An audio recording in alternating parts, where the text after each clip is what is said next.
Hi everyone, it's Chef Selecta. Welcome to my kitchen. I'm making this video for my very new students. We're doing Principles of Food this month, and knife skills is really important. So I wanted to make a short video on some of the tips I have for you. That way you can practice at home and you can follow along with me with this video if you'd like. So first things first is your vegetable, whatever, we're going to practice carrots today. Wash it. But chef, it was already washed. It says pre-wash. I don't care. Wash it. Okay. In the prior months, we talked about contamination, cross-contamination. So not only do you have a physical contaminant of any dirt, but you also could have chemical contaminants from from any chemicals, and you could also have, you don't know, you could have biological contaminants as well. And we talked about all of those actually last month. So next would be to peel. I already peeled it. Peel it and then do me a favor. Taste one of those peels. You washed it. You told me you did, right? Yes, chef, I washed it. Take that peel and eat it. Tell me if you like it or if it tastes like dirt. And then you can decide if you want to start putting peels into some of your recipes like stocks and soups. Even though you strain it out, do you want that flavor? So do that for me. When we take our knife, I want to show you how I hold it, and we discussed it actually on Tuesday. So these two fingers, right? Yes, I put my thumb right up here. Yes. And then my index finger right here. The other three follow. 1, 2, 3. And I have a nice firm grip. Okay.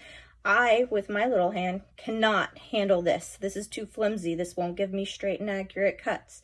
You all need to follow along and either have this or a variation of it like this, depending on how it's comfortable.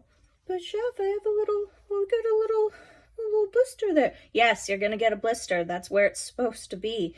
Okay, you're gonna have it. So make sure you're holding tight to your knife like this. It's gonna be more accurate for you.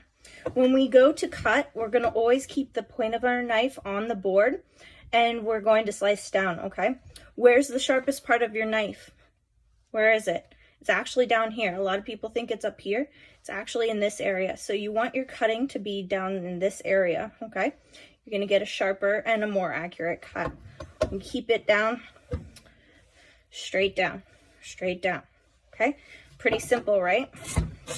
So what I'm going to do is I'm going to start with about a 2-inch piece. But how do you know it's 2 inches?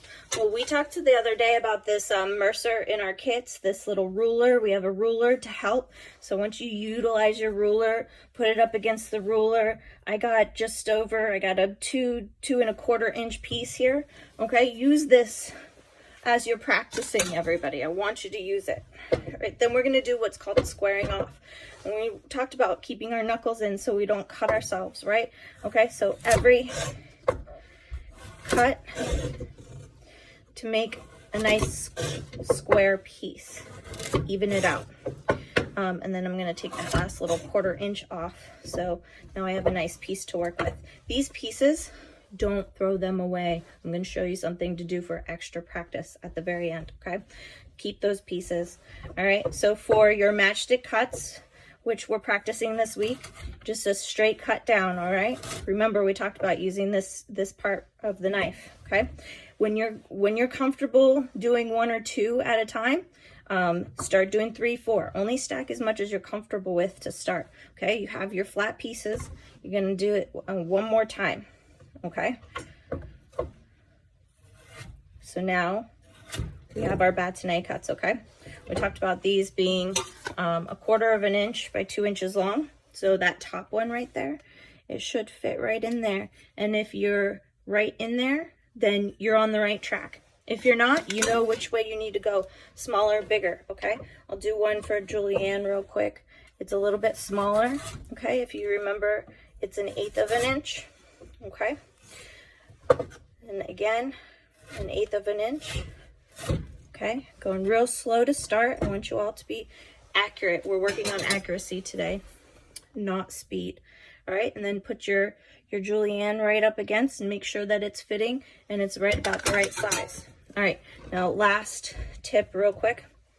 with those scraps. I told you those scraps. We're going to do tournée. I'm going to do a different video for tournée, but with these scraps, you're going to carry that motion and practice that rounding motion, okay? So for tournée, you have to do that roundish, kind of like a roundish cut, okay? So you can take these scraps and practice that egg shape, okay? See how I did that? So utilize all your scraps as well. That way you're getting more practice, okay? So this is what we're looking for. All right, I appreciate you joining and paying attention, and